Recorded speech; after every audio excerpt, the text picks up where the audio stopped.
Tonight, we've got a special guest, Mark Spector of Grand Gamers Guild, in episode 258 of the Tabletop Bellhop Gaming Podcast. Mark is a sponsor of our show, and we're super hyped to have him here for our first ever Publisher AMA. Get those questions ready, chat room. Mark will also be joining us to talk about the games we've been playing, but unless you're here live, you won't get to hear that part for a couple of weeks. Finally, we review Endeavor Deep Sea, a game that Mark's company co-published alongside Burnt Island Games. Before that, some introductions. I'm Sean, your host, and here with me live, we have Mark Spector of Grand Gamers Guild. Hello, Mark. Hey, everyone. Nice to be here. Excited to be the first AMA and tell you all the things you want to know. Next up, we have Deanna, our webmaster, chat moderator, where she goes by And She Games. Hello to all my fellow cardboard connoisseurs out there. And of course, the Tabletop Bellhop himself, Mo T. I am Mo Tuzano, the Tabletop Bellhop, your cardboard concierge, helping you make your game nights better.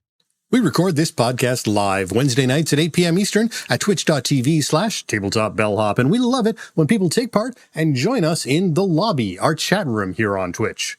This episode exists thanks to our Patreon patrons and, of course, our sponsor, Grand Gamers Guild. Thanks for supporting the show, Mark. My pleasure. You can find detailed show notes for this episode at tabletopbellhop.com/episode 258. That's 258. Links in our show notes may be affiliate links, which cost you nothing but support us. Welcome to the first ever Tabletop Bellhop Ask a Publisher Anything segment.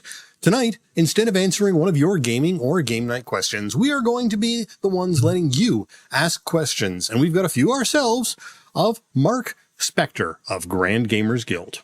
So a bit of disclosure before we get going. Mark and Grand Gamers Guild are sponsors of the Tabletop Bellhop Gaming Podcast. That said, this AMA, this segment right now, is not part of the deal we made with Mark, so this should be considered sponsored content itself. There's no special compensation for this or anything. Mark came up with the idea of doing a Publisher AMA back when we met with him at Gamma Expo, and that was like back in February, and it's taken us this long to actually like sort everything out and find time and get things ready to go. So, sorry, I lost something.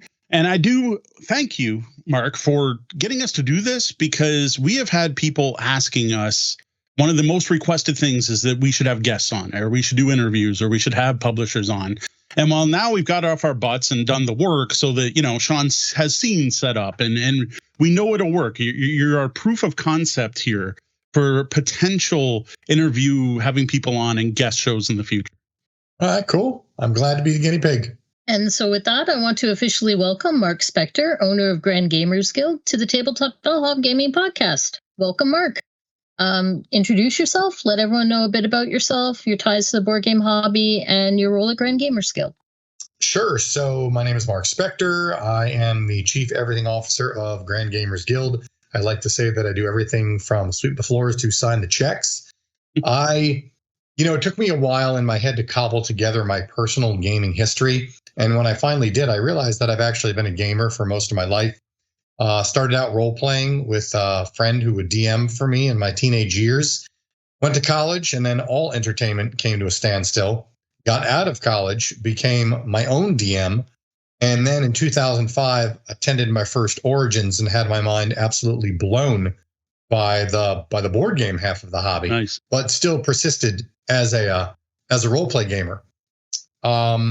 Started volunteering for Origins, started running events at Origins, ran an event team at Origins, came back from Origins around 2012, decided I wanted to found my own convention and did that with GrandCon in 2013. And then in 2016, left the convention to become a publisher. And now here we are 8 years later. And it's been quite a ride. A couple of games under your belt. Just a few. More than I ever actually thought possible. There are days when I'm actually in awe at the number of projects I have going simultaneously. Used to be one project at a time. Now I think that I have probably something like 10 games in some form of, whether it's prototype playtesting to finalizing files. And I know I could have looked this up beforehand, but it just feels like you've been around for way longer than 8 years. So that actually surprised me. Yeah, I okay. became a business in January of 2016, and I'm fairly certain we launched on real estate in June of 2016. Okay. So I have a quick question for you. What happened to the role playing? Grand Gamers Guild doesn't publish any role-playing games. That's right. What happened is, well, life happened. You know, I was the DM, and as anyone who has role-played and DM before knows, it is an insane amount of work. It's not just about herding the cats to get to your home every couple weeks and play. It's hours and hours of prep. And as my career grew and the number of children increased, the ability to do all that work sort of went by the wayside.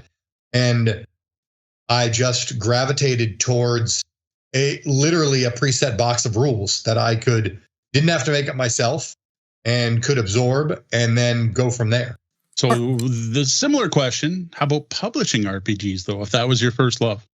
Oh, geez, Louise. The truth of the matter is that I am basically a D&D fan through and through. My knowledge of the breadth of role-play games is woefully outdated, whereas I would say my knowledge of the board game world is much more current, and I would simply be out of my depth if I were to go in that direction. I just don't have a grasp on what makes for a good role-playing game these days. Even though if I were going to return to the form, I would go right back to D&D. Yeah, fair enough. Totally fair. All right. Well, I'm going to start off with a cruel question to start off. As a proud papa of all these games you have published, what's your favorite game published? So actually, that is sort of an easy one, but not for the reason you would think it is. I'm going to say Grinto. And I've said Grinto for a long time because one of the joys that I have in doing this is when I'm at a convention and I'm engaging people who come to the booth and taking them through the process of learning a game to completing the sale. And hands down, Grinto is the easiest game to do that with. People walk up to the booth. I teach them the game. I say about two things. I say, I'm going to tell you the most basic way to play this game. Then you're going to start doing things. In 5 minutes, you're going to know how to play. And that always happens. And then I put them through a round or two. And 50% of the time they walk away with the game, which as someone who's doing this to, make their living, you really can't ask for more than that. Right. And almost unconditionally, no matter how much Grinto I bring to a show, someone shows up on Sunday and says, oh, hey, I want to buy that game. And I have to tell them, sorry, I'm sold out. I think though I have hit capacity, which is about 7 cases of games. I think if I went with 8, I probably would end up taking a couple copies home. Right. But for a game that is an abstract engine builder out of my tiny company that has no advertising budget, for it to beckon people over and have it resonate over and over and over again, just speaks to the power that it brings to the tabletop. I'm extremely proud of it. And I got to say, Grinto was our introduction to you and Grand Gamers Guild. You reached out and sent us a prototype copy. On the Board Game Reviewers and Facebook group, I think. So that was the first game of yours we played. And what blew me away is Deanna and I sat down to play it at a local coffee shop. And we had role questions. And then we connected through Facebook. And I sent you questions. And within 5 minutes, you were answering. And then we had a whole conversation going as we played. And I was like, man, having this direct access to the publisher while we're trying the game out was fantastic and was part of what sold the game. And I remember telling you right then that this is a hit. Like, this game is fantastic. And I still think it's the best game you've published. I love Grinto. It is the game we advocate for the most. And again, I showed it off earlier. We even created a Grinto t-shirt specifically because of our love for the game. Yeah. I'm sitting on quite a bit of Grinto inventory. It didn't do as well as I had hoped. I really thought I had not just a hit in my heart, but a hit in the commercial sense. And like I said, the funny thing is I can sell the heck out of Grinto. It just seems like no one else can. And it puzzles me, but that's okay. I think it's a very physical game. And if you have it out, you can sell it. Right. You need demos. You need it set up at the local game store. You need someone that can teach it in that 5-minute teach. Because no offense to the artist, but the box doesn't really sell the game. Yeah, that's what I was going to say. That box would not make me pick it up at a game store, most likely. So, but if you can convince the game store to set out a copy so people can see that you have, the cool plastic tiles and how they jive together and stuff, then yeah. And I've got to say, I don't know. We'll do a reskin. We'll see. There you go. I don't know if you have our chat room open, so I'm just going to, in case you don't, Tech2674 said, watching the tabletop bellhop got me to back Corinto on Kickstarter. So I think we've done as much as we can to promote the game because we do love it.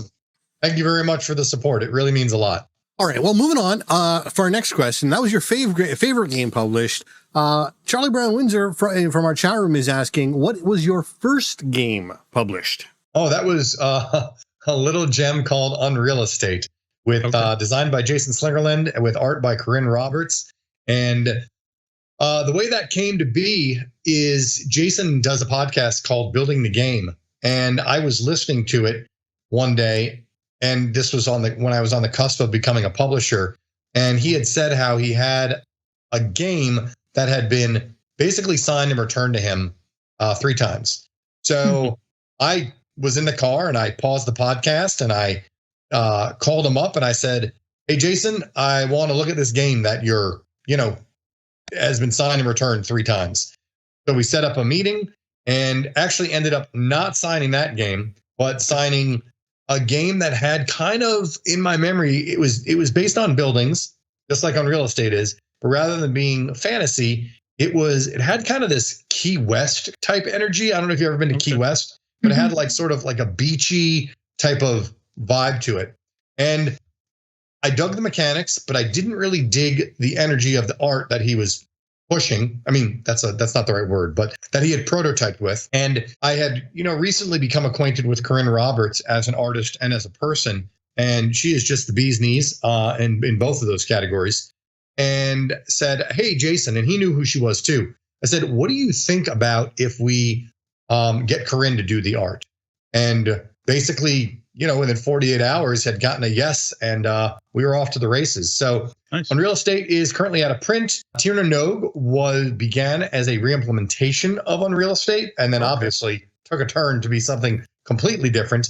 Unreal Estate is still something that sits in my brain, and no guarantees, but our 10th anniversary is coming up. So I have absolutely talked to Jason about owning and resurrecting. Let's put it like that. I have a question for you, and I've been thinking about this with games that you bring over to North America, like La Familia Hort. With something like that, do they reach out to you, or do you find this cool game and go, "Hey, wait, I think we'd like to publish that and bring it over to North America"? Specifically in the case of La Familia Hort, they approached me at Essen. I want to say it was like 3 Essens ago. So not 24 and not 23, but in 22 is to my memory. But I might be a year off. It might have been 23. Let's see here. The folks from Red Mojo, who are the original publishers of Inferno, they also approached me. They originally approached me with their game called Tindaya, which I did not care for. It was hands down the hardest cooperative game I'd ever played in my life. And so I had declined that, but then they were kind enough to approach me again with Inferno. And that was, I will say that as quick as Tindaya was a no, Inferno was a yes. I was just astounded and am absolutely delighted. And goodness gracious, that will be here very, very soon and fulfilled to all my pre-orders. I'm trying to think of other localizations. Oh, there was Shikoku. Yeah, I guess. Okay, so to actually answer your question, D, all of the straight localizations, I have been approached by the partner. Okay. There you go. That's what I was curious if it was something you ran into or if they approached you. Well, here's the thing. So the question you asked is actually a little bit bigger question than you know. When people go to Essen from the United States, one of the main missions of publishers is to find those games and bring them over to the United States. And it's really tough competition. I mean, because let's be honest, I'm a small publisher. If you're approached by me or I don't know, pick I'm trying to think of one. They're all escaping me right now. But oh my gosh, whatever. Any big publisher, and the print run is going to be 1,000 copies versus 5,000 copies. We're all in this to make money, as thin as the margins are. So you're not going to go with Grand Gamers Guild. And that's okay. I realize where I'm at. And it's actually one of the reasons why I do something similar with the partnership projects I do. Yeah. Things like Ovation and Roll Camera that have we've given life to post Kickstarter. I felt that they were good fits for my company, and it's a localization type arrangement, but not exactly the same. So in that case, that's you reaching out to them. So like Roll Camera, Chiseled, Aldabas. Yes. Oh, Aldabas was a homegrown project. Well, that was homegrown. Okay. But the other 3 you named were all Kickstarter projects that I thought had merit and deserved life post Kickstarter. They were from companies that were even smaller than mine. And the infrastructure that I had built, basically, I mean, unless I do something crazy and egregious, I pretty much have entry to Origins, Gen Con, Essen, and PAX Unplugged. Mhm. So I have the convention piece nailed. I am very fortunate to be in distribution already. I don't know how one would get into distribution without either a sizable body of work or an absolute insane runaway hit. And then I have a website and a web store. And sometimes that, if someone's not looking to make a company, they're just looking to make a game. That is something that they don't necessarily want to build. Mhm. And so I have, what I sort of call the sort of the three legs of my stool. And I view it as they're able to sit on the infrastructure that I have already built over the past 8 years. Okay. I noticed there that you pronounced Aldabas differently than we pronounce Aldabas. So how do you pronounce that game? Aldabas. Aldabas. All right. We have been corrected because we've been saying corrected. Aldabas. A little late. Our whole video review's already out there. So. Well, moving on to a little different side of you. So more on the sort of the publisher meeting with someone's side. Darkling Blake asks, given the deluge of new board games coming to the market on what seems like a daily basis, in your opinion, what advice would you give to new or inexperienced designers so that they aren't discouraged when things like meeting a publisher don't work out? Oh my goodness gracious. That's really tough. Oh, goodness gracious. I think that so first of all, let me say my submissions are closed. So nonetheless, I continue to field design submissions on an almost daily basis. And one of the good things about being a tiny one-man company is that I can break my own rules.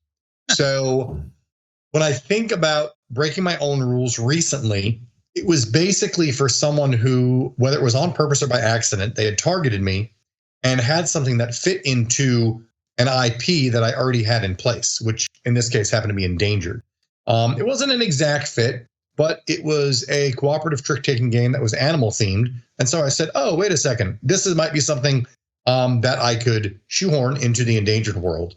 And the jury is still out. We'll see what happens on that. I have more playtesting to do with more of my friends and team members. So I think looking at the types of games that a designer publishes, a publisher publishes, and appropriately targeting is something that could, I guess, depending on the response, it could mitigate or even feed greater discouragement. Because if you think it's a great fit and they go no, maybe you walk away with your head hung low. I got to be honest, I don't envy being a designer these days. Most publishers post-pandemic are years out. I am years out, which is why my submissions are closed. And there's just a lot of designers and a lot of really great designs. I'm not sure I've quite answered the question. I think be professional, show up at conventions, have a good sell sheet, and great mechanics can make an average prototype shine. But having a really nice prototype doesn't hurt. I'm not saying it needs to be professional grade, produced by a manufacturer or the game crafter or something like that. But showing that you've taken the time to care about what you're presenting goes a long way. So I'm just going to pause because we've had quite a few people join us since we went live here. So we are here talking with Mark Spector from Grand Gamers Guild, who is the sole proprietor owner, the man behind Grand Gamers Guild. If you do have any questions for Mark in the chat room, please use #ask. And so far, I think we'll get to every question asked so far. But hopefully we won't have to pick and choose. But if you do have any questions, feel free to get them in at any time. All right. Well, welcome new people. So your particular submissions are closed, but when you're thinking about submissions, maybe that day in the future when you reopen submissions, how far along in development does a game need to be before you're even going to consider it? Is a sell sheet and a prototype enough, or do you want something far more down along the line? Do you want something fully play tested, even if you know that there's probably going to be changes and something to adapt it for you? Sure. What I say is that the designer needs to think that their design is finished, and they're going to be wrong. I used to say that it needed to be 80% done, and these days it needs to be 90% done. I'm not looking for art. I am looking for solid mechanics and a relatively unique hook that pull me in. So you want the game to be done, but not polished. Is that sort of it doesn't have to be polished to a shine. It just has to work, and I have to see the magic. And honestly, that's really subjective. You know, some things are great and they're not a good fit. Other things are not great. But this is one man's opinion. You know, I mean, I have a group of people I work with, and I ask them repeatedly to tell me when I'm wrong. And because I realize that I don't know everything. And, you know, I will often take a game to at least the second step based on the replies of my team. Then if I would otherwise, you know, cut it off and be like, no, we're not taking this any further. So would you say Grand Gamers Guild does not do development then? That's something you expect to be done ahead of time? Development. And 100%. Okay. I have a contractor I work with. Currently, Joe Hopkins, the designer of Endangered, is my contracted developer. He usually is working on 2 to 3 games at a time. So yes, I mean, there is quite a bit of development that gets done. Okay. So you want the game definitely done, but not done because you're going to finish. Correct. They need to think it's done. Right. They're going to be wrong. I do like that line. Point out you need to think your game's done. Yeah. I'm going to point out that was actually a question that wasn't from Sean's brain. It was from Roger Malash. Yes, sorry. Oh, thanks, Roger. All right. I am going to jump to one from me, though. We're going to jump back over to your publishing hat, the games that you've gotten out there. As a publisher, what has been that one game, your proud papa moment, the one that you are always, I'm so proud that I was able to take this and get it out to the world so that people could see it? And Sure. So actually, that is the one that, or ones, I should say. And I was literally telling this to my wife over dinner. Maybe yesterday, maybe today, I can't quite recall, but the Holiday Hijinks series. So I caught wind of the Holiday Hijinks because Jonathan was a guest on a podcast, and, you know, he's local to me. I had published Stroop, but this just sort of landed in front of me. And so I called up Jonathan. I said, this really sounds like a thing and we should probably publish it. And he agreed to do it. And then I said to him, can you do this again? And he said, I think so. And we had number 2 and number 3 and da-da-da-da-da. Now we're up to number 9 with 3 more on the Kickstarter. And so to use your words, my proud papa moment was looking at this thing that was once again different than anything I had ever done before, knowing that it was going to be a slow burn because no one expected me to do this. The subgenre of escape room games is a niche within our hobby. And, you know, not all gamers are going to buy into that, much less something that could be considered gimmicky, like an 18 card escape room game. And so I was willing to publish it. I was willing to let it gain steam over time. These days, when I'm at a convention for the past 2 years, I will sell from 300 to 400 copies of Holiday Hijinks at every show. And now I said, okay, we've built an on-ramp for 4 years. We've reached a lot of people, but there's still a huge number of people we have not reached. And I think we should put this on Kickstarter. And I started putting the wheels for that in motion. And it has, you know, proven that it has chops to the Kickstarter audience. You know, we started this podcast and well overfunded of my goal, which, be honest, was artificially low, but that's okay. Yeah, I was publishing these things no matter what. And but I mean, 750 backers. That's, I mean, fantastic. I am thrilled, and we're not even halfway through the campaign. Yeah. So that is my proud papa moment. Is, you know, nurturing the Holiday Hijinks from its little baby state to its let's call it maturing adolescent, because we're not done yet. Yeah, for everyone listening, those live, that Kickstarter is live right now. You can head to Kickstarter. You can search for Holiday Hijinks Collection. We'll drop a link in the chat, or one of us will when we get a chance. If you want to go check it out, it is doing extremely well. Despite the fact one of our red flags are very low funding goals, but hey, it worked for you, so we're not going to complain too much. So let me explain that, because this is going to sound so weird, but I don't like the artificial games that are played on Kickstarter. I'm not a fan of artificial stretch goals. Ever since Grinto, to be quite frankly, I have always desired to present the games, the best game that we can produce, whole cloth out of the gate. Mm-hmm. I know that there are many Kickstarter backers, crowdfunding backers, who enjoy the ride. They enjoy the stretch goals. They enjoy the reveals. Mm-hmm. But it just doesn't seem to me like I'm putting my best foot forward and being my genuine self when I feel like I'm playing games with the audience that wants to support me. Sure. And especially because Holiday Hijinks are such a tiny form factor, because I know these are being published regardless.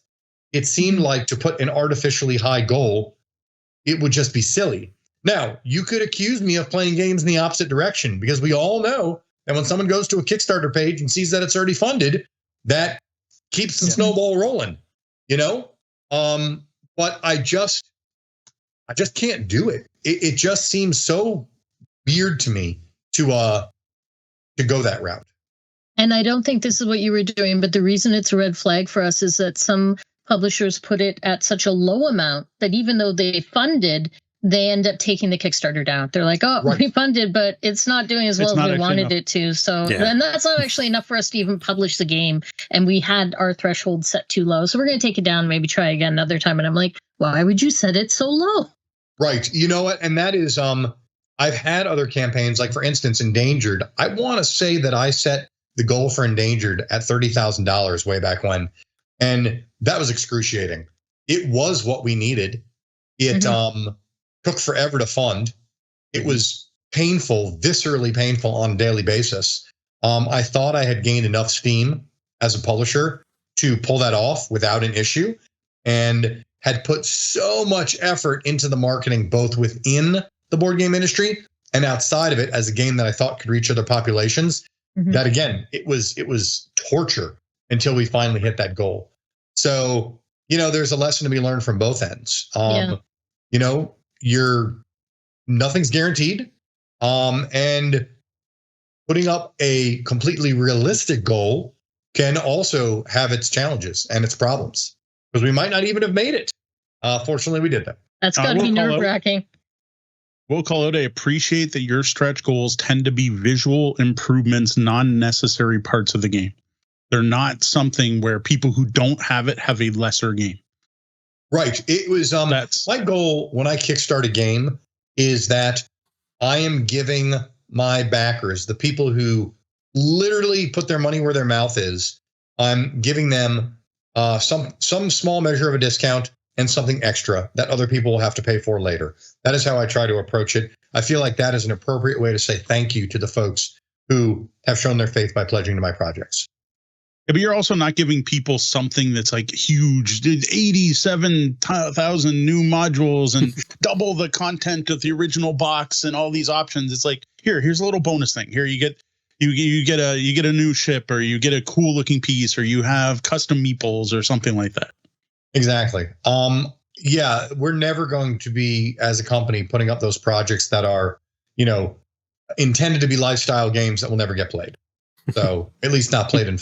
All right, so we got another question here from Charlie Brown Windsor, and started looking back across the career of Grand Gamers Guild so far, from that first on real estate game. What is the most important lesson you have learned? I think the most important lesson is no matter how much money I had in the bank starting, it's just important to maintain cash flow from a business perspective. I'll give you an example. When the pandemic hit and freight prices soared, that year I spent $30,000 that I did not have any intention of spending to get Endangered here. And, you know, had I not had the coffers full, thank goodness, I probably wouldn't be around anymore, because the product would have been stranded. I wouldn't have had it to sell to create more cash flow. It's just super necessary. Even today, I think this year I've taken some risks that have paid off, but had they not paid off, oh boy, it would have been rough. But I'm very conservative in my approach, and it's another reason why I continue to be a one-man operation. I am deathly afraid of having someone's livelihood be dependent on my ability to produce. And if a project goes sideways, you know, what's funny is, and I'm not going to name names, but, you know, someone will get hired by a company and there'll be a lot of fanfare, you know, announcements on Facebook and all these attaboys and attagirls and congratulations. But what you don't see is in 18 months, when the company was too big for its britches, and they silently have to let that person go and walk out the door. And then that person's looking for work. And I just don't want to be that publisher. I would rather contract with talented people, let them work for me and for others, managing their own time and making a wage that allows them to do the work they love and sustain themselves, and go from there. Now, if I were to pop the $1 million project and, have that in the bank where the interest alone would generate a salary for someone, that would be a sea change in my approach to publishing, and my approach to the way I employ people, which again is all on contract. But until that happens, you hear it time and again, there's not a lot of margin in board games. I pay myself a very nominal salary. I am very fortunate to have structured my life in a way for the past 25 years that I can afford to pay myself a very nominal salary. But I don't envy those who are trying to make a full-time living at this. It's hard. That's a quick question for you. Is this your full-time job? It is. I did insurance. I was a salesman and did very well for almost 20 years.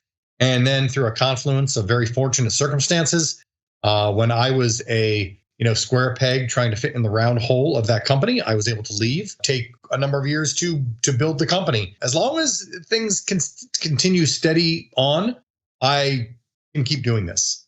If we have another pandemic, oh boy, all bets are off. All right. Well, we got a question from our favorite blind meeple, Red Meeple Ryan. Are there any passion project games you have that remain unpublished for one reason or another? I don't think so, to be honest with you. There's one exception. So this was a game that was called Carpe Astra, and it was published by, I think it was called Reaver Games, a guy out of England back in 2009. I tried to reskin it as an Artemis game, and we worked really hard, and we just could not pull it off. That was a passion project that I could not bring to fruition.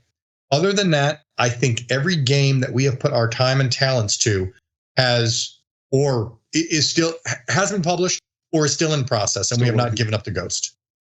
All right. But I do want to call out, just because I think you'll think this is cool, is Red Meeple Ryan will be sharing pictures of his Braille adopted Artemis Odyssey.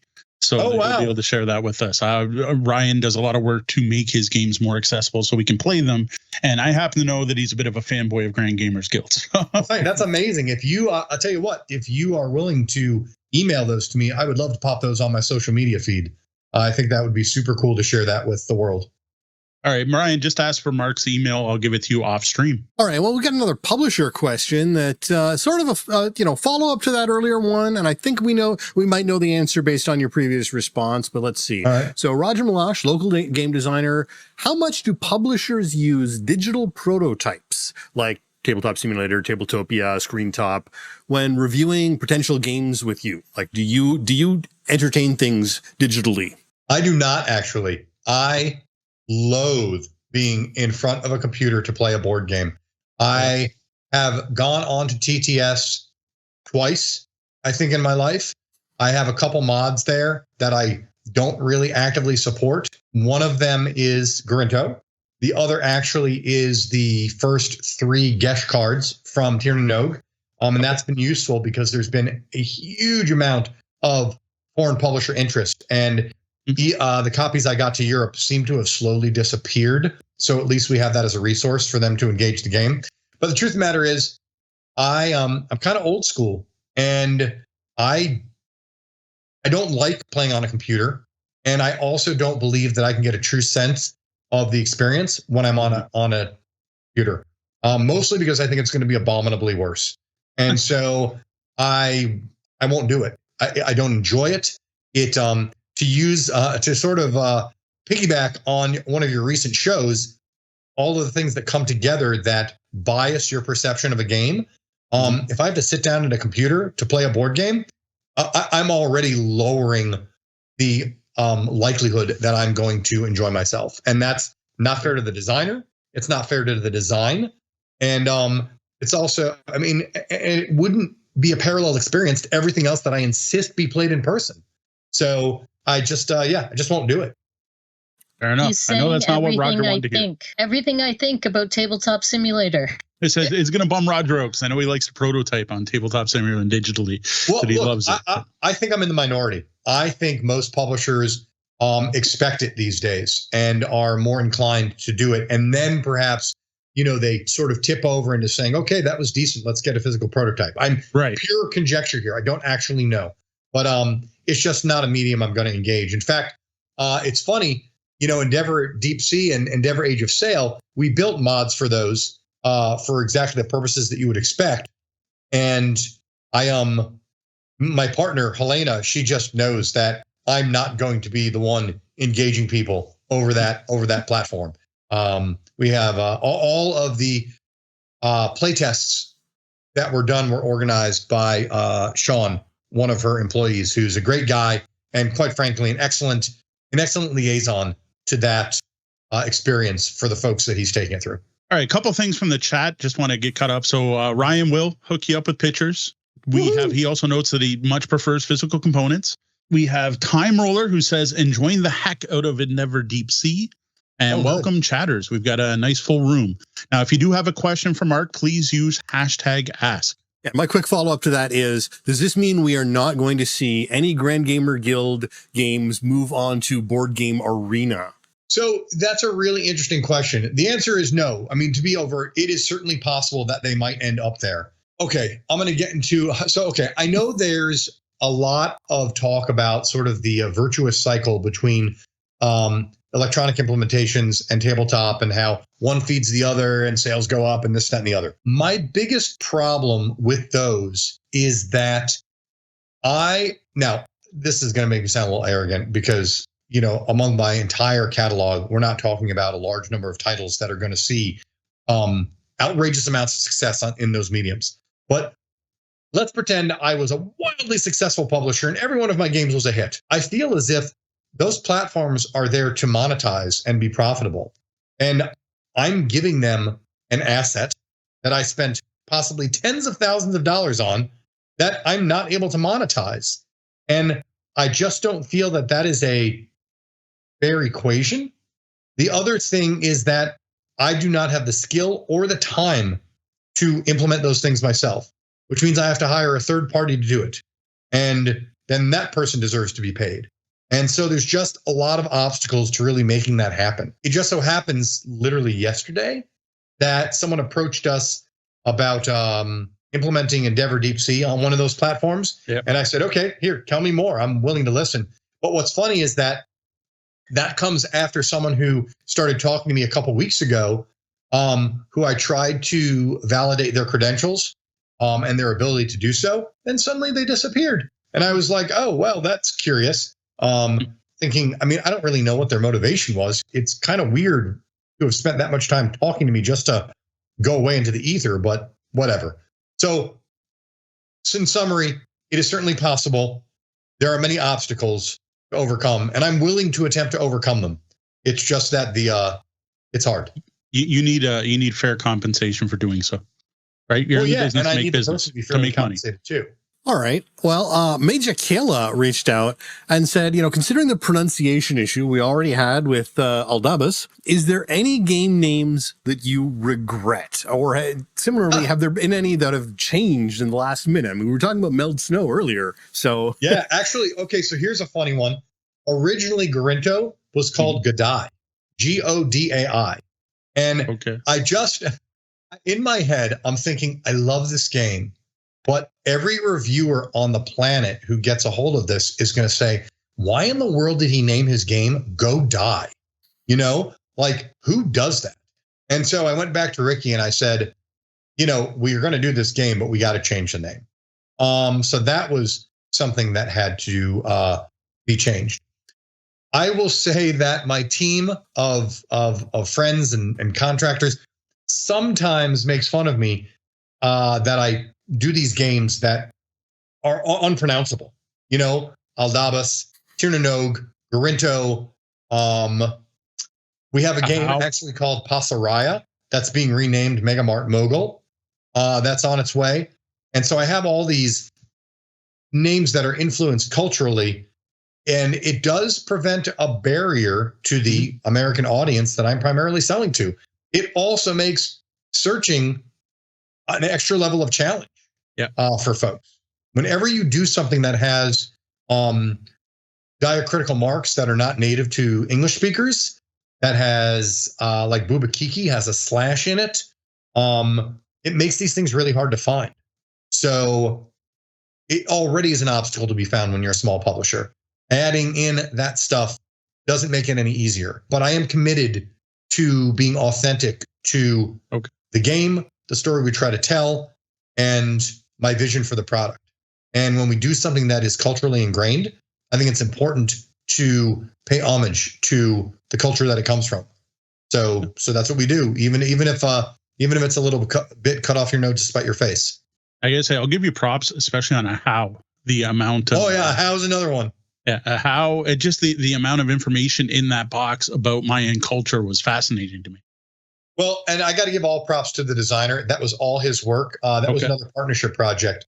Project I saw on Kickstarter and thought deserved life after crowdfunding.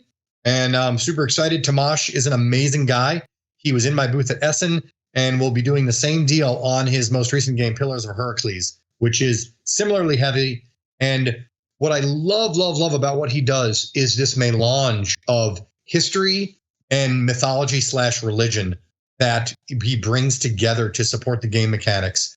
I don't know of another company where that is their driving philosophy. Because look, I'm no expert, but when we look at history, so much of it is driven by the culture / religion / mythology of that group of people. Mm-hmm.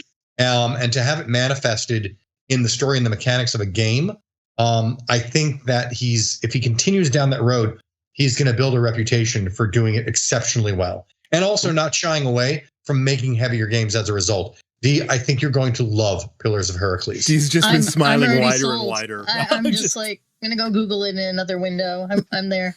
Been watching her smile grow throughout that entire discussion about history and mythology. And so we got a question here from Charlie Brown, Windsor. What principle have you tried to maintain with Grand Gamers Guild? That fits good with what you were just saying. So above what you just explained.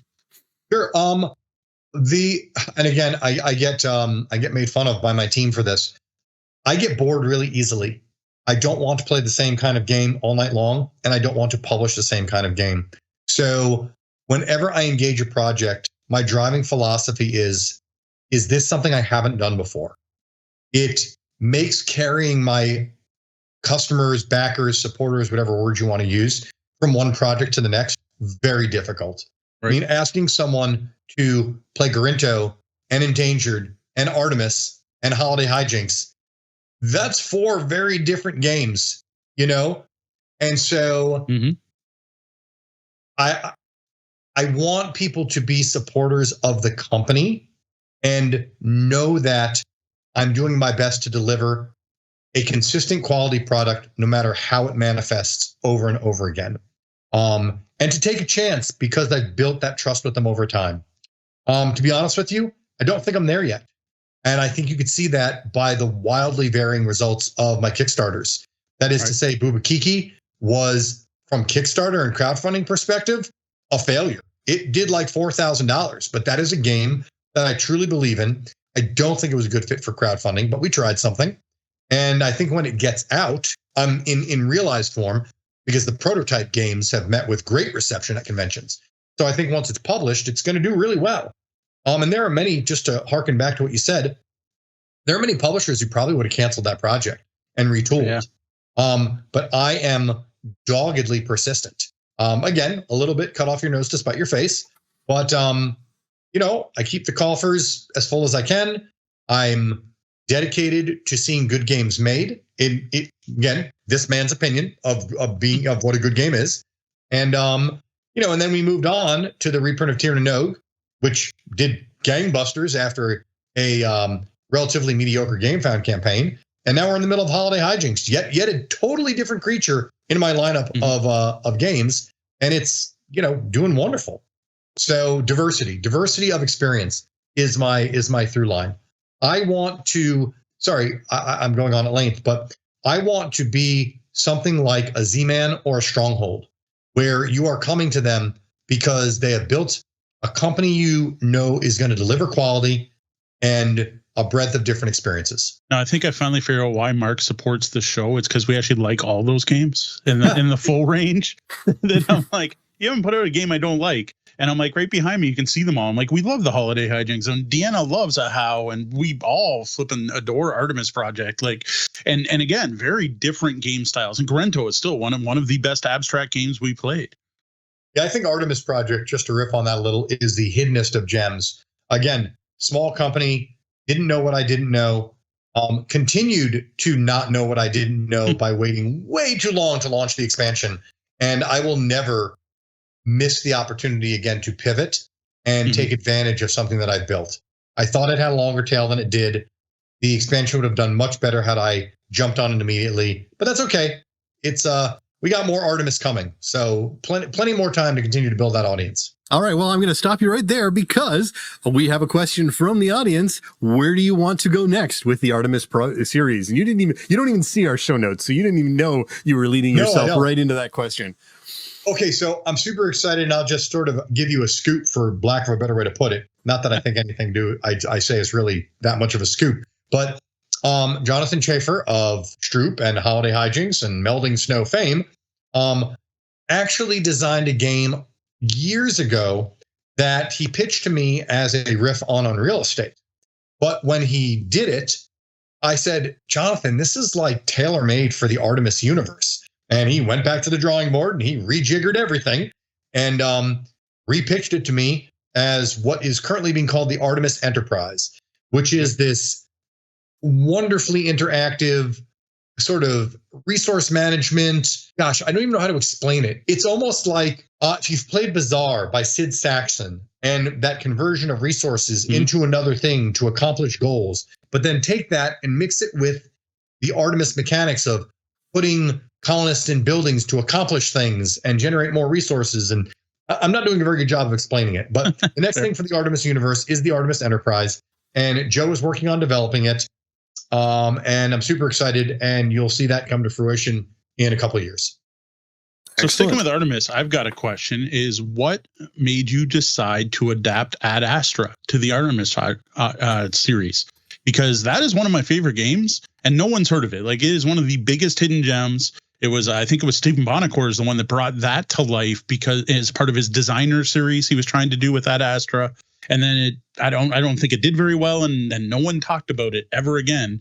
And then I didn't even know that Artemis Odyssey was a reprint until you gave us a review copy. Here you go, and I got it home, and I'm like, wait a minute, this is Ad Astra. This is awesome.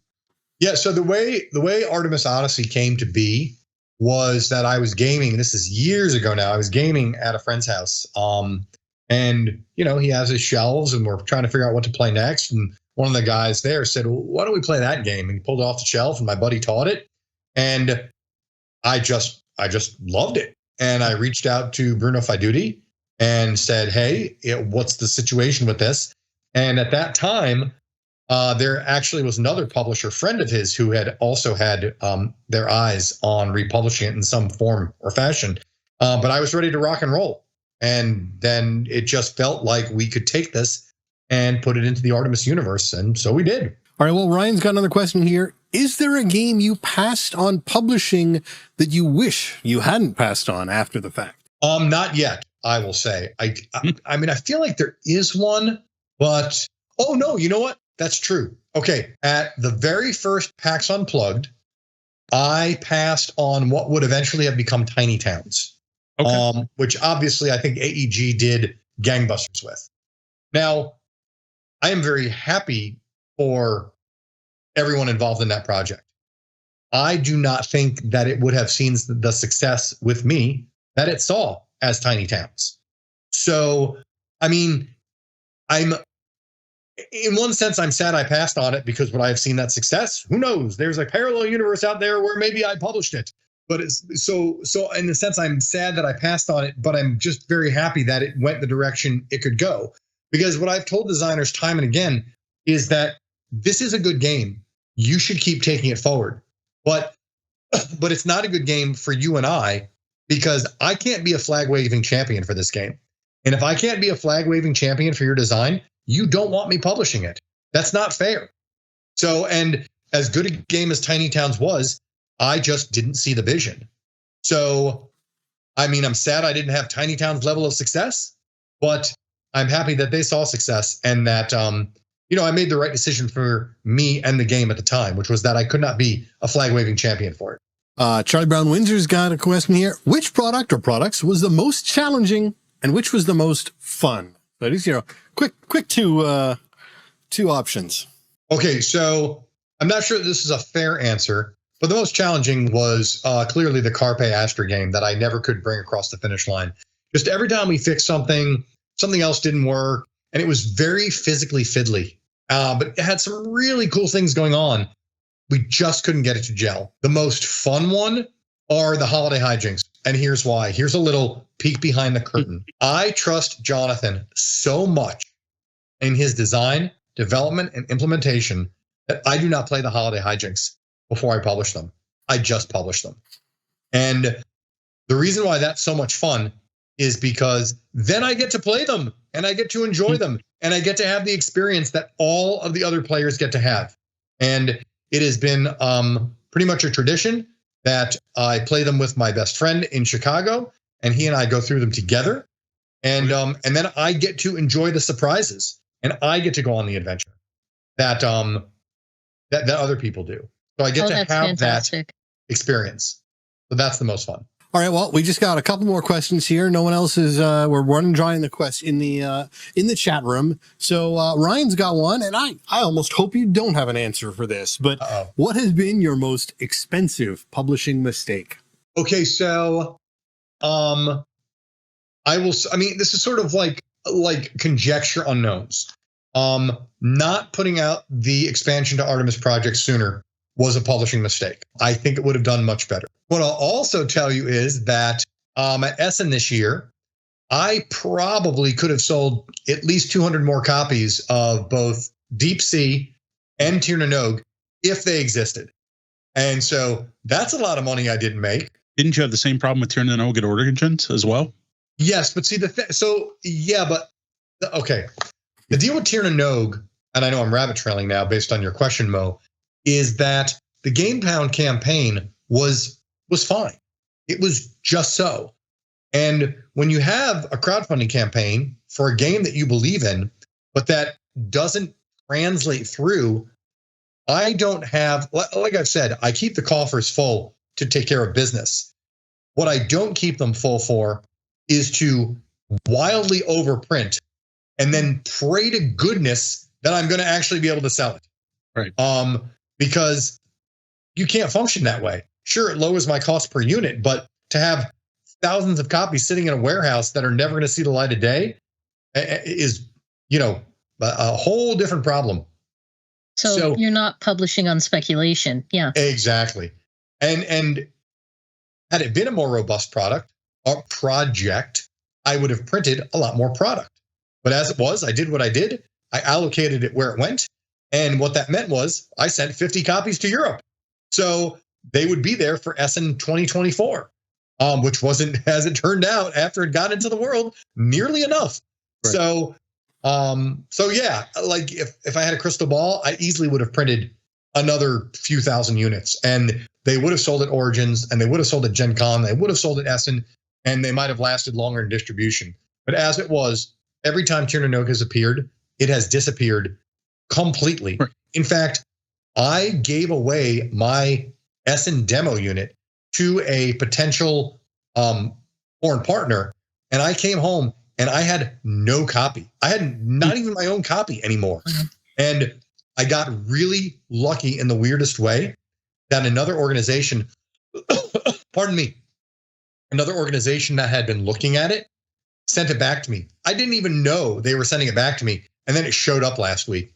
And I was like, oh my gosh, the universe just took care of me, because there's some editing that needs to be done. And how do you edit a product that you don't have in hand? So other expensive mistakes, I think that covers it. I mean, there are things, but I don't want to get into, let's call it identifiable. All right. Another last minute question here from Charlie Brown Windsor. What type of games do you like to play the most? Co-op or competitive? Oh, definitely competitive. I am much more competitive than co-op. But tell you what, a good co-op can be a sublime experience. But at the end of the day, I said this earlier, I don't like to play the same thing all the time, and I don't like to publish the same thing all the time. So just yesterday, we played Snowdonia.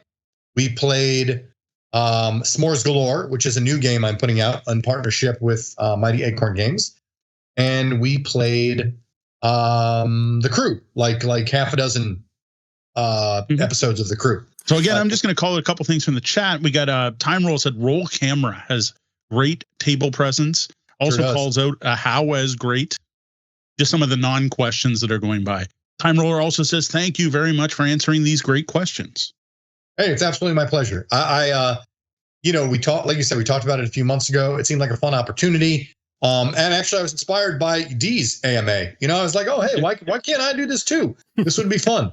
So, I mean, I was on another podcast the other day and they asked me what I enjoyed most. And it really is engagement with people. I'm a salesman. I've been a salesman my entire life.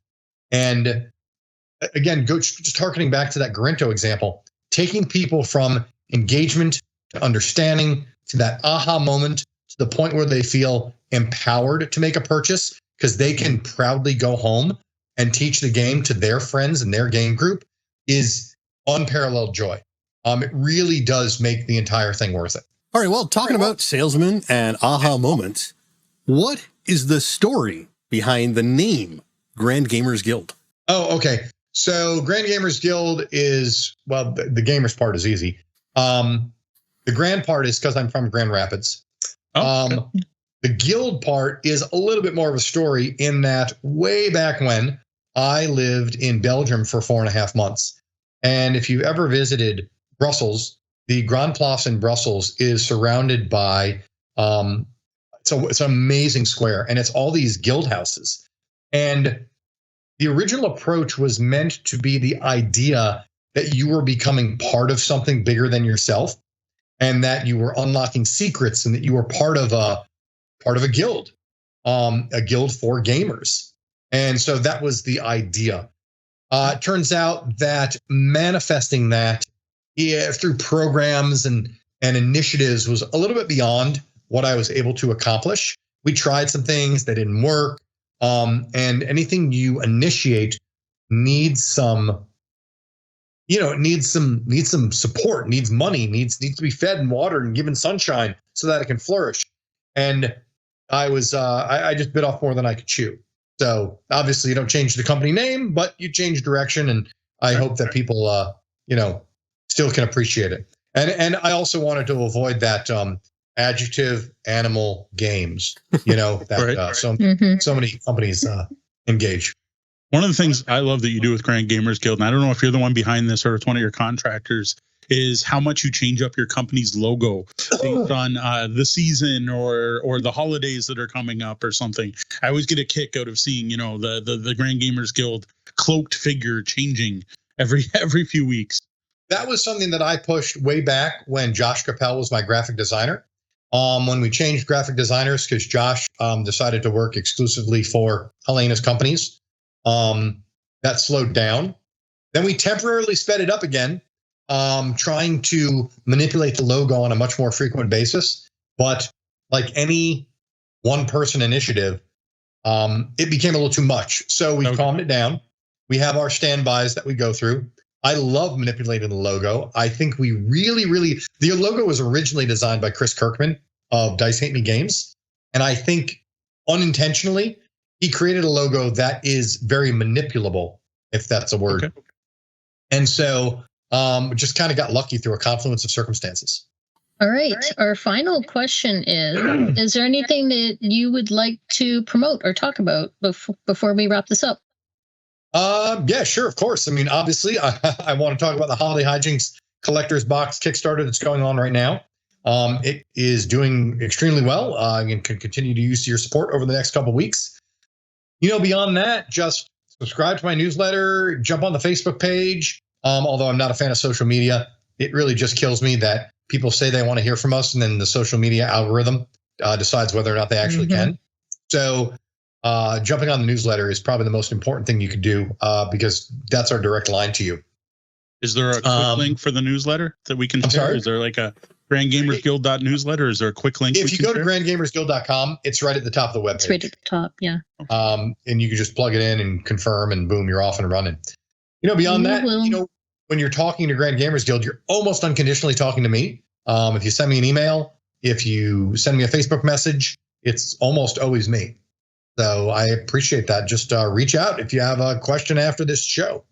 All right, I got to call this one out just to show that this works.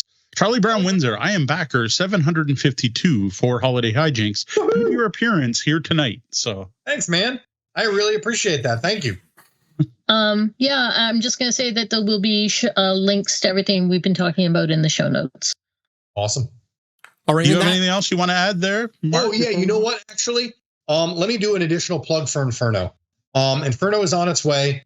It is in the line of like a HOW and Pillars of Hercules. It is a heavy Euro. It is visually stunning. It is just absolutely fantastic in its implementation. It is evocative of its theme, and I'm so excited that I was lucky enough to be asked to localize it. The cord has arrived. That's why I'm leaning into my screen and trying to plug it in here. We saw Inferno laid out. We saw Inferno laid out at Origins, just the board and the setup and everything. Like you had a demo copy laid out, and it does. It looks super evocative of the theme with the Dante's Inferno thing, and I'm excited about that one. Yeah, I just cannot wait for that to get in the world. It's October 23rd. I'm not sure folks will have it for Halloween, which kind of kills me for them. I wish we had pulled that off, but logistics, man. Stuff's got to get overseas. We were delayed the tiniest bit by like a day by the port strike. Then it had to get to PSI, and then they had to intake it. And when they were taking it in, I was just getting back from Essen and just dealing with all the Endeavor Deep Sea post-fulfillment cleanup, which I'm still eyeballs deep in. I am used to having my inbox at 20 emails. I am over 200 and fighting to get it towards 200 on a daily basis ever since I came back from Essen. It's rough. So check out Inferno when the time comes. All right, well, that wraps up our first ever Publisher AMA. Thank you so much for joining us, Mark, and for fielding all these great questions from us and our lobbyists. Big thanks to the lobby for all those questions. We love taking part, and we hope you did too. Now, the big question I have now is, should we do this again, right? Would you like to have more guests on the show? Should an AMA with an industry insider become like a regular segment on the show? Like, not something I want to do every week. We're going to stick to our main thing, which is answering your questions. But, once a month, once a quarter, something like that. Please let us know in the comments. Send an email to mo@tabletopbellhop.com. Send us a DM or tag us on social media, where we can be found everywhere as Tabletop Bellhop, one word. Or, post something in the feedback section of our Discord at discord.tabletopbellhop.com. And now a message from our sponsor, Grand Gamers Guild. So since we've got the man behind Grand Gamers Guild here himself, Mark Spector, here with us live, I'm going to put this one on him. We're going to get this one from the source. Mark, what do you want our fans to know about? What should they be hyped about right now? Oh, just go to my website, put everything in your cart, and then hit purchase, and we'll make us both very happy. Okay, wait. One extra step. Make sure to use code BELLHOP, BELLHOP. Then put everything in your cart, type in BELLHOP, save 10%, and then check out. There you go. No, actually, you know what? I'll use this moment to actually talk about my sponsorship of the show. I just want to say that, I can't remember exactly how I happened upon you, but one of the reasons why I reached out a couple of years ago at this point, or maybe a year and a half, whatever the case may be, and wanted to become a sponsor of the show is because I just think you guys do such a darn good job. I appreciate your dedication to playing things 5 times, so give everything a fair shake. I just think from unboxing to written review to podcast to all the different ways you put it together, you just do such a job that deserves much more attention than it gets in this industry. You a lot of times lately you've said that you are not a podcast that focuses on the hype. I really think we're an overhyped industry. Things move so fast. It is frustrating that you only have a tail of a couple weeks to get a product to have any resonance. Mm-hmm. And and you guys have dedicated yourselves to a mission of doing things right, doing things well. And I think it shows in the quality of the content you produce. I hope that me being here whether it's a sponsor or the AMA, in some way helps contribute to the growth of the show. So kudos to you all for doing that. Well, thank you very much. Thank you. Thank you very much. You're welcome. Now go shop, grandgamersguild.com, Bellhop. It's time to make the most positive impact we can while exploring the ocean depths in this review of Endeavor Deep Sea. This ecologically friendly board game comes from designers Carl DeVieser and Gerard Gray, features some very striking artwork from Farid Aldril, and was published as a collaboration between Grand Gamers Guild and Burnt Island Games. Well, Grand Gamers Guild is a sponsor of this podcast. We actually got our review copy of Deep Sea from Sean at Burnt Island Games after a rather memorable meeting where I tried to take him out with my exploding coffee thermos, and we learned about their hot new game, Layer. The version of Endeavor Deep Sea that we were given is the deluxe version from the Kickstarter. This includes awesome non-plastic box inserts from game trays, upgraded components, and 2 small mini bonus expansions, and the ability to play with up to 5 players. The gameplay we will be describing here applies to all versions of the games. It's just that our copy looks a bit better and has a couple of non-essential modules. Speaking of component quality and upgrade, this game looks great. Thick cardboards, dual layered playing boards, all wooden player components, thick cardboard. One of the best written rule books I've ever read. Deluxe upgrades include silk screening on all the wooden components, unique sub shapes for each player, and upgraded resource trackers. Yes, the yellow submarine looks like that yellow submarine. Yes, it does. One of the most impressive things about the game is that it is made with no plastic. Zip, zero, nada.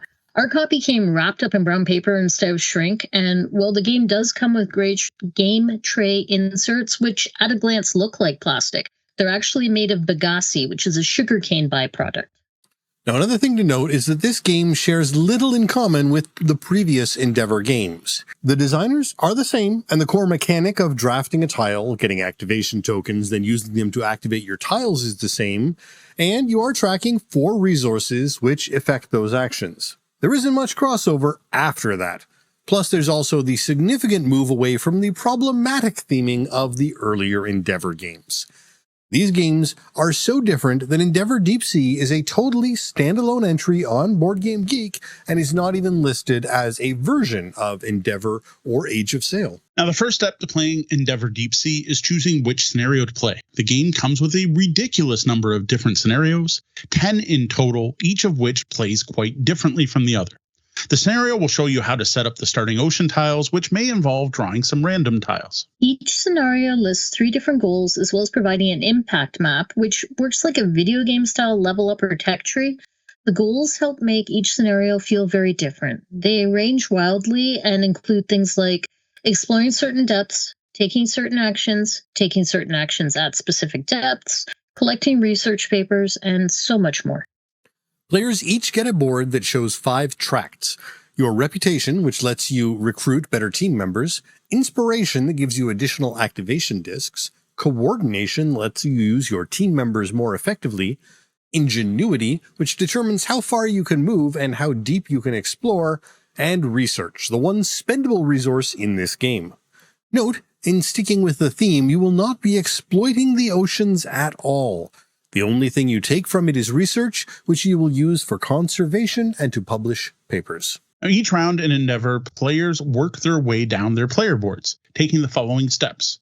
Recruit a new specialist, gain a number of activation discs, remove a number of discs already on their used specialists, making them available again, and finally taking actions with their specialists. Players take 1 action each in turn until all players have passed. Then a new round begins with players recruiting new specialists and so on.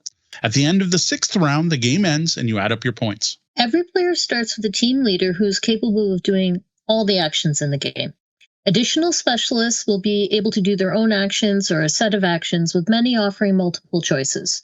In addition, most specialists, when hired, give you an immediate benefit like going up on one of the game's tracks or getting to place an impact marker on the impact board. When placing a marker on the impact board, it must go into an entry spot or be placed next to an existing marker. You get a reward when placing each marker, which could be research, going up one of the tracks, getting extra discs, or just scoring points. Now, to activate a specialist, you take a disc from your available pool and put it on that specialist, then choose one of the actions that specialist can do. Now, the actions in Endeavor Deep Sea include travel, which lets you move your subs and collect the arrival bonus on the tile you move to. How far and how deep you go is based on your ingenuity, which will also unlock additional subs once you've gotten it far enough down the track. If you have your sub on a tile with a sonar track, you can take that action to expand the map. You're going to get 2 map tiles to choose from. You place one, and you get the discovery bonus shown on the new tile. If you have a submarine on a tile with dive tokens on it, you can take a dive action to collect a token, which is going to provide you with research or the ability to take bonus actions. Some boards have conservation spots. You can spend research to take the conserve action, placing a disc on the board and collecting any bonus covered. You can also spend research and take the journal action to publish a paper. There are always 4 of these up to choose from, and you can only publish a journal if there's a journal spot located where your sub is of the appropriate color. Now, journals always give you some form of significant bonus, which often involves going up one or more of the tracks and getting to promote one of your specialists. Every specialist, except for your team leader you start with, is 2-sided, and the second side can feature an instant bonus as well as new action options. Now, the level 5 specialists actually offer endgame scoring when you flip those over. In addition, many journals also give the other players some benefits. Some journals also give you powerful activation spots that can be only used once per game. Okay, so a quick side note. Many of these actions we're talking about have you placing your wooden discs out onto the board. So any action that has you placing a disc actually costs you 2 discs, one to put out on the board and one to place on the specialist with the appropriate action. Also, each spot on the board can only hold 1 disc, so once that spot's taken, you can't go there. Finally, many of the spots on the board are linked and show a bonus, and then when you fill the second spot in a linked pair, the owners of both discs will get the bonus shown. Players continue to take actions until they either run out of activation discs or specialists to spend them on, and then a new round begins. At the end of round 6, players totaled their points, which are scored for how high up everyone got on their attribution tracks, leftover research, discs, their markers on the impact board, points from specialists, journals, and their rankings for the scenario's 3 goals. Now, in addition to this, every scenario in the box can also be played cooperatively or solo. When playing this way, you make a deck of additional goals and setbacks, which are revealed at the start of each round. You set a difficulty by picking how many goals you're going to accomplish that game between 4 and 7, and use the cooperative scoring system for each scenario, which is unique for each one. Gameplay, though, is the same, though you do play 7 rounds instead of 6 at playing solo. Now, this is a pretty high-level overview of play without getting into the nitty-gritty of the various boards, the specific steps to take each action. I just hope it's enough for you to get an idea of how the game plays. Now, do either of you have anything else to add to that overview? Something we may have missed? I feel like this is a sentence I've used a lot lately, but the theme and the mechanics are tightly tied, and the game isn't as complex as it seems at first glance because it just flows and makes sense. I know when we first introduced it to our youngest daughter, by the end of your gameplay explanation, she was looking panicked and was clearly rethinking her decision to play the game. Like, she looked like she wanted to get out of there. But by the time we finished walking her through the first round, she was settled in and good to go. And I think that's going to be the experience for most folks who are at least somewhat familiar with this style of game. Yeah, I think this game is one, I don't like to tune out when Mo is teaching a game, but sometimes some games, it almost is a benefit to not pay as much attention because the game really explains itself well, and getting too much preloading or, getting the wrong ideas from how things are explained or how things are laid out or the order in things are laid out can negatively impact your mood or your ideas going into the game. Or sometimes it's easier to just jump in, start playing, and learn as you go. Now, I know that doesn't work for a lot of people. The fact that we play as many different board games as we do is for me one where, I'll just play a throwaway game at first and learn as I go. Doesn't really matter to me. But I think this is one game where that's a good way to start, especially if you're going to go with a co-op version, because again, it can feel overly complex when it's really obvious the moment you start actually doing things. Yeah, and I guess even with that additional explanation, it sounds rather dry, and I don't find the game is like that at all. What you're not getting from that description of all there's 5 different actions in these tracks is how the game feels. So at the start of the game, you're extremely limited in what you can do. You have a team leader, and you're going to recruit one low-level specialist that'll be able to do one thing, probably, or maybe give you an option of 2. You're probably stuck with exploring only the surface tiles because you won't have the ingenuity to go deeper. And you probably are going to be able to pull off 1, 2, or 3 actions, depending, probably 2 on that first turn. And that's it. That's all you're going to get to do. And what I recommend for first-time players is every player try a different action, and then you kind of get to see them.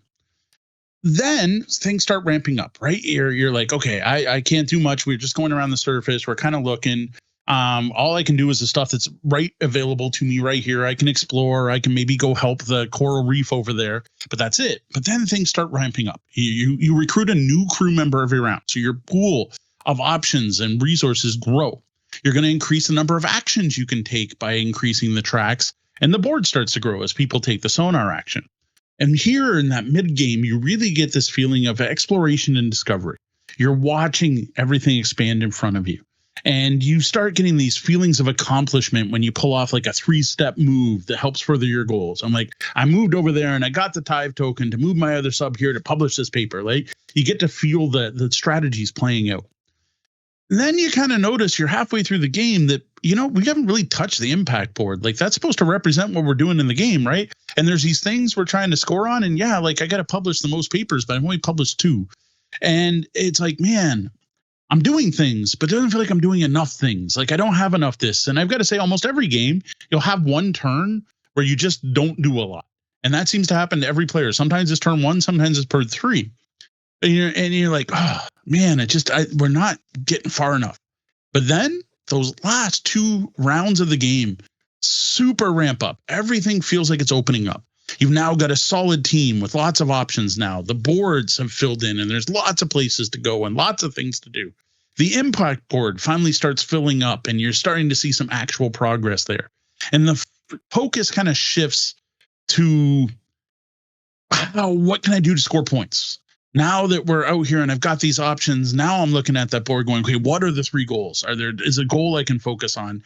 And I find the game shifts to be more of a puzzle where you're trying to optimize every move, use every token you have, or even making sure that I have 3 research left and 3 tokens left because that's what's worth the most points.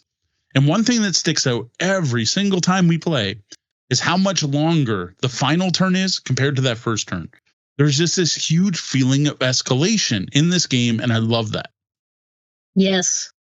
The way this game ramps up is wild, and it has been consistent in every game we've played, even the co-op version. There's this point in the mid game where it feels like you're getting nowhere, and then in that last portion of the game, it goes from we're accomplishing nothing to holy heck, we did all the things, and it's all in that last 1.5 rounds. Yeah, no, this game is interesting because a lot of times lately I've been sort of saying, hey, what scores have you guys gotten when you've played this previously? And I didn't hear, and I'm kind of glad because around that midpoint of the game, I probably would have started panicking specifically because we hadn't even put a single token onto the scoring board over there. Right.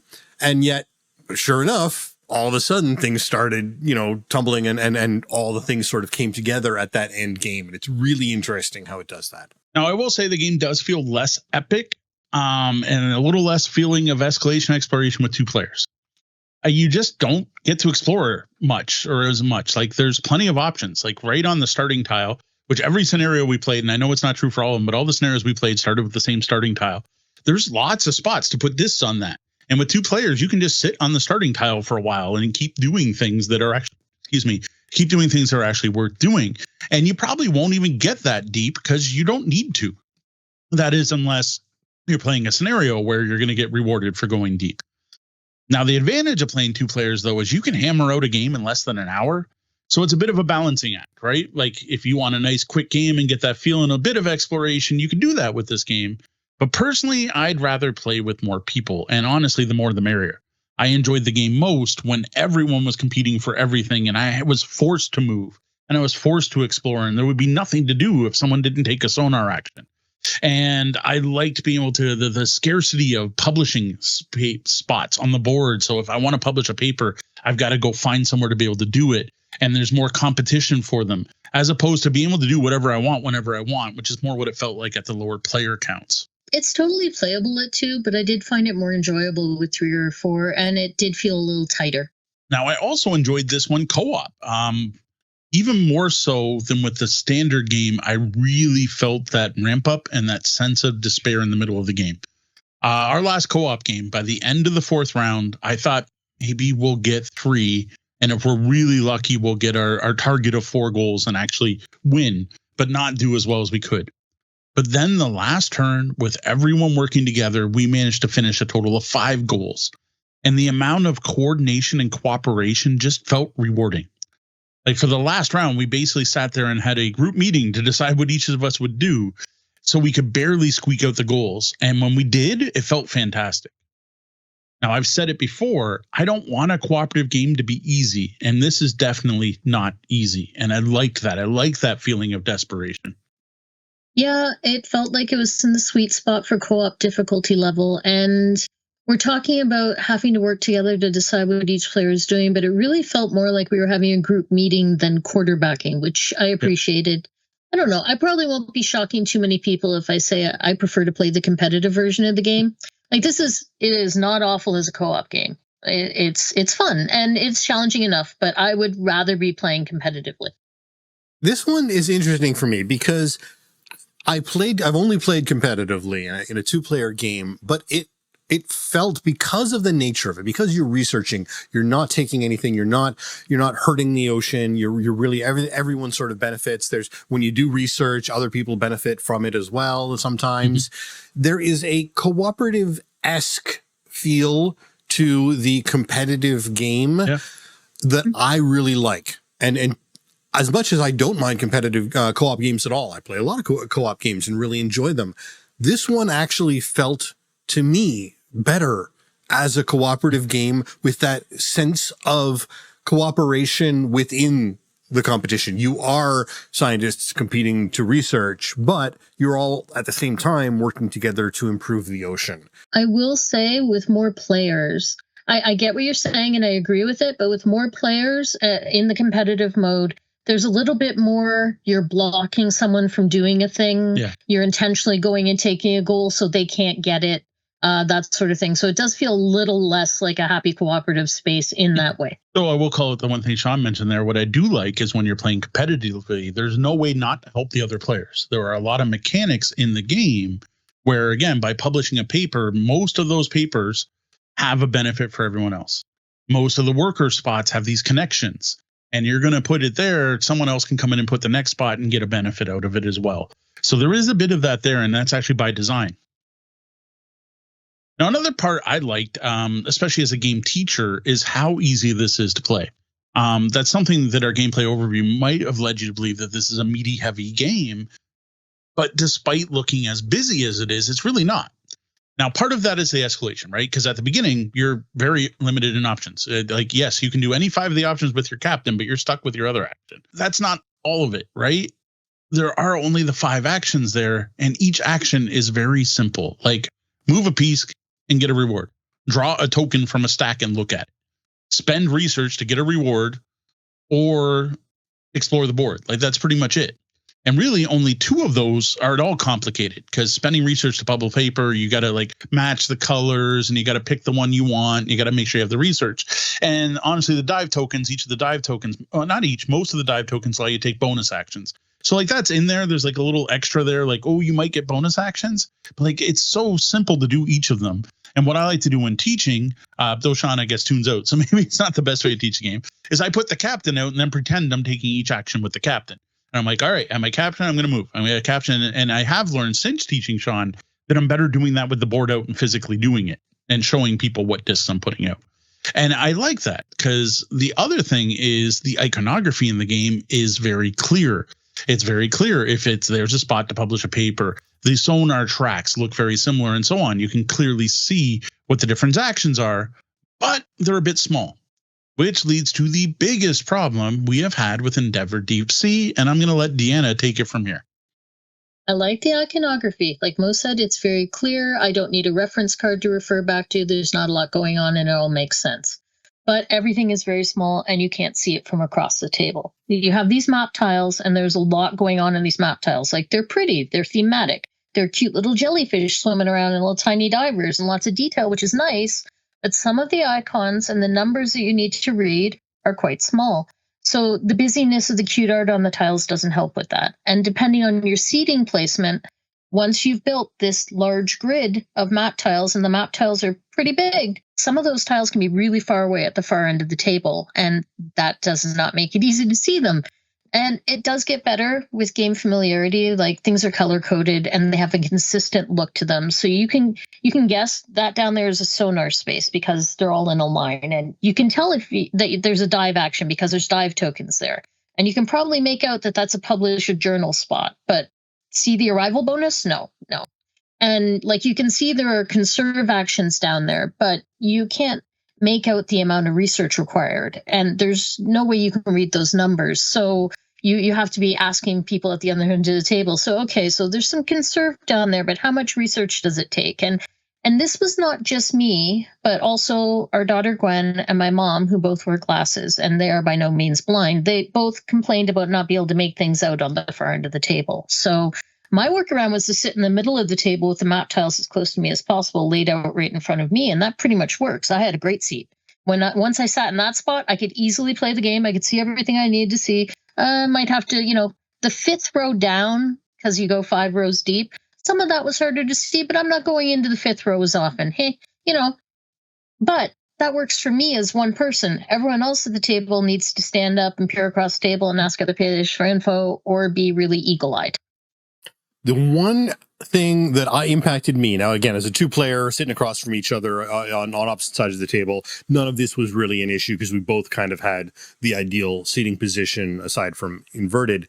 But the one thing I noted, and it may have partially been the lighting where we were, is you really need to make sure you pay attention to the color of the research available to you and the color of the research cards. They're a muted sort of pastel color that aren't hugely differentiated. They are different, but they aren't hugely differentiated. And you need to make sure before you're sure you want to take a research action, make sure that the color there and the color of the cards match.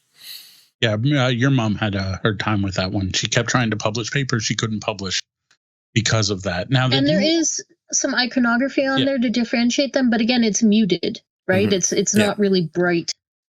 And one of the things that does not work in this game, except for when it first comes out, is this is not a game where I can pass it to you to read, right? Like, hand me the card. Pretty soon after, there's subs and discs and things all over these little board pieces.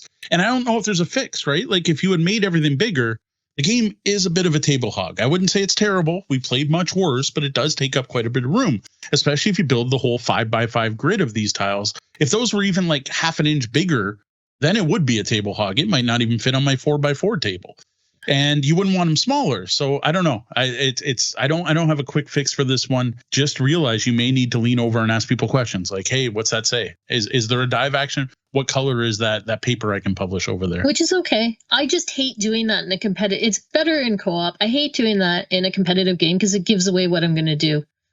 I'm like, I don't want to tell you, could you please give me the numbers on all those conserve actions down there? Because, then you know what I'm going to do. I do want to spend a moment talking about whether we think the deluxe edition is worth it, because there are 2 versions of this available in addition to the Kickstarter version, but that's long done. Now, the retail version is $59 US, whereas the deluxe is $85. So that's a $26 US difference, which is significant. Now, the biggest consideration to me is how much you need that box insert, how much you want it. It's one of the best box inserts I've ever seen. I have never traveled with this game on its side and had it come out fine at the other end other than this. Like, it worked great. I bring this game out to public play events. I bring it over to my mother-in-law's. We played it at pubs. We played it at coffee shops. And I just toss it in the car and I get out and it's fine. That alone could be worth the difference for you.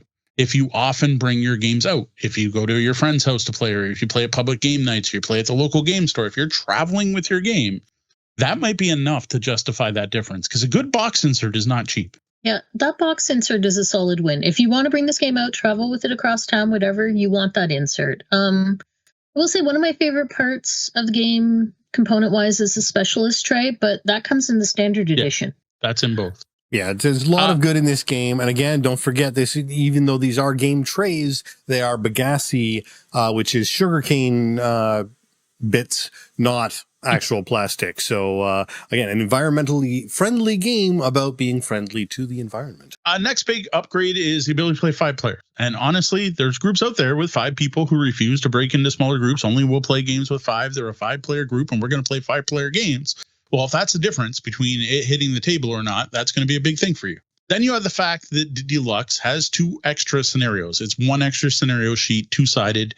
To me, this is a nice to have, especially if you expect to play the game a lot.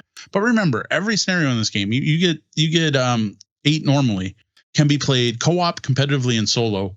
And you're randomly generating the board every time you play. Like, there is a ton of variety in this game, and I'm not sure 2 extra scenarios is that big a draw. Yeah, there's already a ton of playability in the standard box as it is, so I don't think 2 extra scenarios is a make or break. Yeah, you're looking at 8 to 16 hours if you play each of the original ones, cooperatively and competitively. If you throw solo, you can add another like 8 hours in there. There's a lot, and that's just playing through them once without allowing for the fact that if you play it again, it's still not going to be the same. Yeah. Yeah, and to be fair, we played the first scenario 3 times. I played the first scenario 3 times, and it was a very different game all 3 times.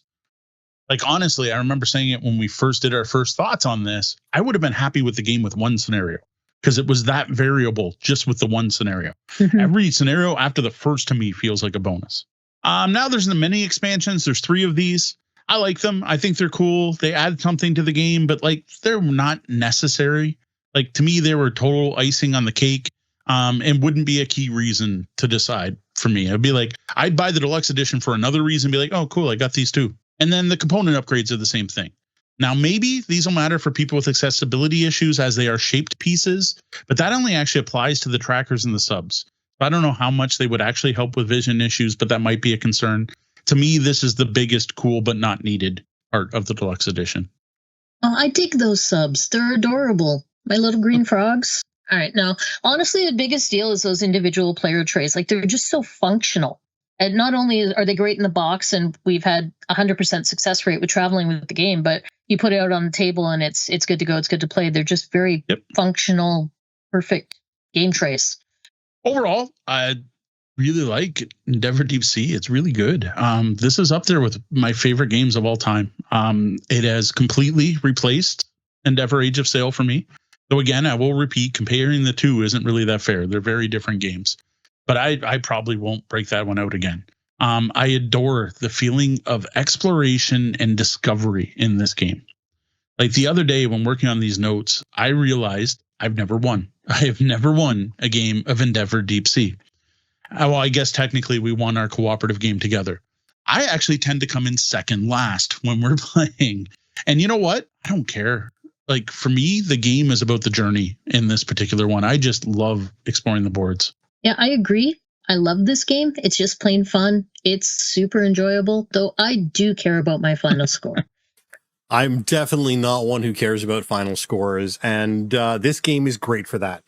You could literally finish the game and put it away and not calculate scores, and I would be just as happy not knowing if someone won, who won, or what, because it was a fun adventure, and I know Dee would cringe at the thought of that, but it works for me. Even more so, I guess, Genevieve. With her, we played co-op, but we still have to see who won. Not to introduce her to Marvel Legendary. Yeah, I think this is a game that's going to appeal to a broad range of hobby gamers. I know people are getting their Kickstarter copies right now. We're not the only ones talking about this game right now. And most of the hype I've seen has been extremely positive. This has got a fantastic theme, solid mechanics that comes from a series of solid award-winning games. Engaging gameplay, high-level player interaction, but not too much direct competition, which I like. It's a little light on that. It can be played competitively, cooperative, or solo. Like, that's huge. Like, it really is. Like, the fact that you can play every scenario all three ways without a big honking solo rules change that. Like, you just sit down and play. Now, where I don't think this game is going to be a good fit is a welcome mat game for someone who's new to hobby gaming. Like, yes, all the mechanics we're talking about here are familiar to hobby gamers. And there are a lot of options in this game. And a constantly changing and evolving board can be overwhelming. Well, yes, each 5 action is pretty simple, but that's for people who have played multiple board games before and know like what types of things to expect. And well, being able to explain and carry out those 5 actions is simple enough. It's going to require skill and experience to be able to use them effectively, to play well. Yes, with a good teacher, the game can seem easy. And while the mechanics do tie to the theme and that helps, I just think this one's a step above. I just don't give this as a gift to your Monopoly loving Orca loving cousin who just like loves everything about the sea and will really love this game, even though the most complicated thing they've ever played is Risk. Well, I don't know. Risk is a step up from Monopoly. No, this is not a gateway game, but it's like a solid medium weight game. But I would say because of the way the theming and the mechanics tie together and the way the game flows, once you understand the basic movements, I think it's a good step up. Like if this is your first entry point to a higher level game, you're already in the hobby, it's a good step up game. And I think for anyone that is into hobby games, it's just going to make sense and you're going to pick it up really quick and you're going to have a blast. Now, if you are starting it out with some less experienced gamers, if you drop by Board Game Geek, there are player aid and icon references available for download. They aren't included with the game, and honestly, for an experienced hobby gamer, they really aren't necessary. But if you are introducing it to others who aren't as comfortable, those resources do exist on Board Game Geek. Now, what I can't help but wonder now, is there more coming? Because would this game not be easy to expand? Like, new scenario boards are simple, right? Like, those should be print and play. And actually, I haven't looked. Sean's been on Board Game Geek. I wonder if there's fan-created impact boards already. And no, nothing yet. I'm surprised. More ocean boards at various depths, right? Like, we've got the mini expansions. That's what you do, is you throw them in. But like, I have 3 mini expansions and they go at 3 depths. What about the other 2? They need mini expansions. I need more cards in there. I want funky things. Each of the mini expansions comes with more wooden bits. I wouldn't even mind something totally new, right? If we're going to stick with the theme of the game, how about some kind of cleaning up pollution system where pollution somehow spreads and you have to clean it up? Or maybe looking at Grand Gamers Guild and some of the games they publish, maybe something about saving a specific endangered species would be a cool expansion to toss in here. So we're looking for the otters expansion is what you're saying? There you go. Save the otters for that. See, we got Sean. Sean's in. I mean, this is just hitting shelves, so you might be jumping ahead a bit here. But yeah, expansion content for this would be pretty sweet. That's it for our look at Endeavor Deep Sea, a game with a great theme from publishers working together to reduce the ecological impact of their game. Just as important, it's also a fantastic game, an all-in-one package. It's not often we discover a new favorite game, a game we expect to continue playing long after the review released. What's the latest game that won you over totally? A game that was everything you wanted and more? Tell us about your total package game in the comments on social media or on our Discord. Well, that was the double bell. Means our shift's coming to an end and we're going to have to lock the lobby doors. Before we start locking things down, let's take a moment to thank a selection of our Tabletop Bellhop Patreon patrons. Gutshot Games, thank you. Diane Tuzano, thanks, Ma. Thank you, Dukas. Roger Malash, thank you. Kat and Tori, thank you. Jeff and Sheila Seuss, thank you. Your first stop to finding us should be at tabletopbellhop.com, but you can find us all over the web as Tabletop Bellhop, one word, and on your podcatcher of choice as the Tabletop Bellhop Gaming Podcast. Don't forget, if you'd like to get all the show notes for this episode, along with links to everything that we just talked about, you can find it at tabletopbellhop.com/episode 258.